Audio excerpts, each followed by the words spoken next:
Hi. Hello. Hi.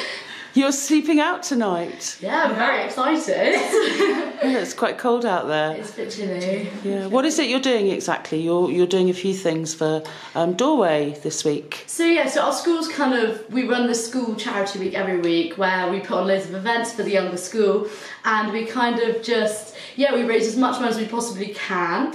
So tonight our activity is a school sleep out, which we've organised ourselves, which unfortunately we couldn't join the local Wiltshire sleep out because there was only 12 spaces. So we've actually got about 45 people sleeping out from the older years of our school tonight, which is very exciting. Yeah.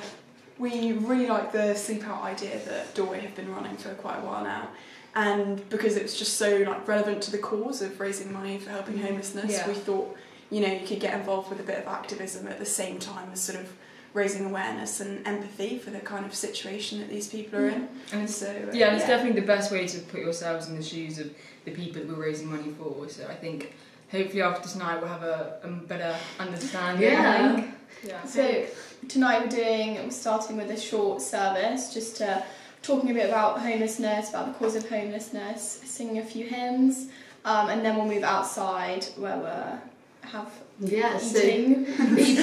So we've got some hot chocolate and a few cookies for everyone to just before bed, an attraction as well. And then obviously we'll focus on the more serious aspect, as it is really important what we're raising money for.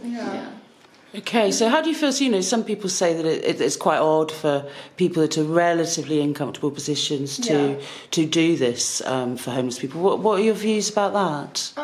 Well, I think there's no better way to, as Becca said, to understand what they're going through than doing it yourself. And obviously we're in a more privileged position. We're sleeping in our own school, where we have in safety, we have roll mats, we have sleeping bags, but I think it's as much as it's the biggest effort we can do, and it's going to be so cold. We're going to really, tomorrow morning definitely, I think we're going to feel it. Yeah, we've checked the weather, it's about 2 degrees.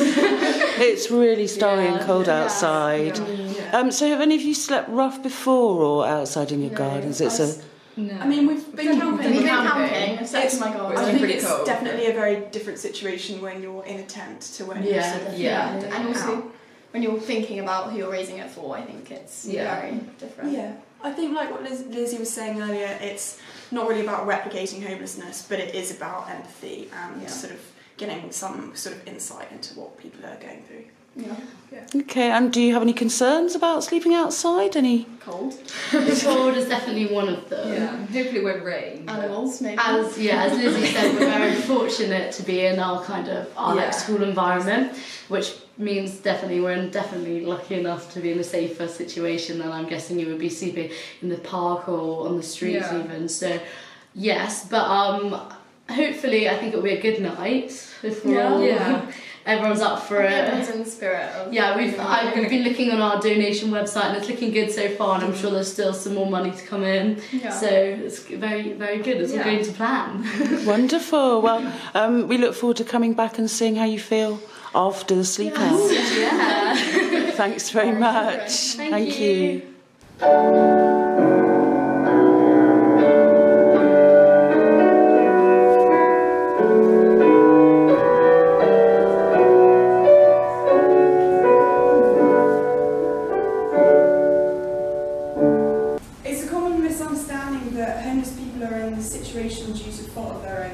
But as we found out, the reality is often very different. So Lizzie's going to explain a little bit more about the true causes of homelessness.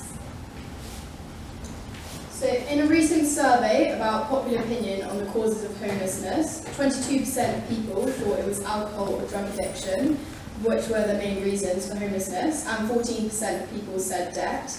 But when same researchers asked shelter users, 43% of them said it was relationship breakdown, and 13% said it was due to their mental health problems. And according to the Ministry of Housing, friends or family no longer being able or willing to accommodate them is the most frequent cause. This accounted for a quarter of the cases. Other than second most was landlord evictions, and relationships breakdowns was the third. As you can see from these statistics, the situation is not one in which blame should play a role. Neither is there one story that can explain all homelessness. The issue has a lot of complex causes, and whatever they may be, homeless people are deserving of empathy rather than judgment for their situation.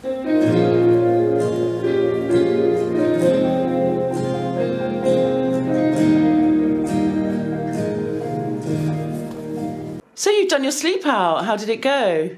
It was great. I think it went as great as it possibly could have gone, actually. Yeah, I think we all really enjoyed it. I think people found it hard because it was quite cold, but I think everyone got a lot out of it, and it was quite a good amazing experience. It was down to 2 degrees at one stage, which was quite interesting. Yeah. Right, and did you? So you had the cardboard underneath you, and Yes, so tarpaulin and cardboard, and then people brought like sleeping bags and yoga mats and I think we all had a lot of layers on, which helped with the cold. I think it was more about everyone struggled to fall asleep. Yeah. Oh, okay. Which I think was the difficult part with like lights on and stuff. But you didn't get up till just before 7 or something, is that right? It was quite, that was 6:30, 6:45. Yeah. It was I quite think you lasted pretty well. Yeah. But did you find it damp at all, or?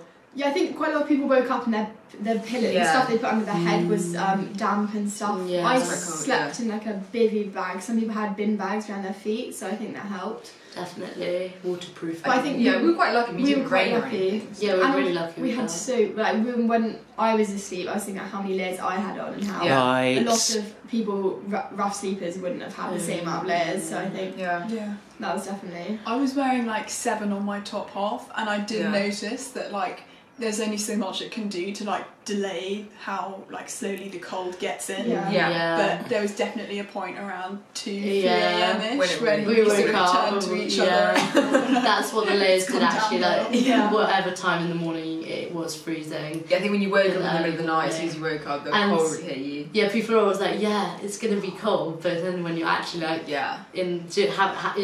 experiencing it, it's quite. It's not exactly sleeping in a warm room. I was just thinking about how grateful I was for my bed. We were saying that this morning. You didn't really think about it before, think about everyone. So do you think that'll change the way you look at, because you seem from your chapel service to have quite a good understanding of what it might be like, but has that sort of added to your... I think 100%. Because we watched a video, we played a video in our chapel service about a man sleeping out in Chippenham, and he said it was like gets into your bones. And I actually said that this morning. And it kind of, you can feel it, like I'm like kind of shivering. And I'm still a bit shivering, like I wouldn't say it's properly gone. It's cold. I think one thing I was thinking about this morning is at least we're lucky we're carrying on with our days, and like tonight we'll sleep in our beds. But I think it's hard to think that people they've had that one night, and that's going to be every night for them. And I think it grinds people down. And were you allowed to nip in and use the loo and stuff like that? Not so much. And although I think we've been camping before, it was a completely different experience. So we're completely exposed, like just on grass. I got some cardboard up to form like a little wind barrier, but that was So you seem to have had like a good time, but have taken it really seriously too. That's important, striking a balance, because you want to make sure you're not just if you didn't think about people who are actually rough sleeping, I don't think there'd be much point about it. So that's why that was also one of our aims as well, because although it was important, we wanted as many people to kind of come to the sleep out and experience what it is like to be sleeping rough, but we also wanted it to be, people although they actually reflect, they actually do. But we did play some games. Yeah, I think it was enjoyable. I think there's quite a few of us out there. I think everyone was quite nice environment. Camaraderie. Good feedback.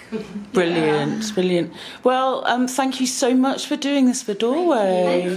Thank you. When I actually sat down and got talking to them, I realised that having food, a bed to sleep in, and facilities they could wash in for the past few months had actually enabled them to get to this point. They were now able to help themselves out of their situation because they'd been given necessities that they hadn't had before. What Doorway and charities like it does isn't just a temporary solution to the problem. It's a leg up that can really help people transform their lives for good.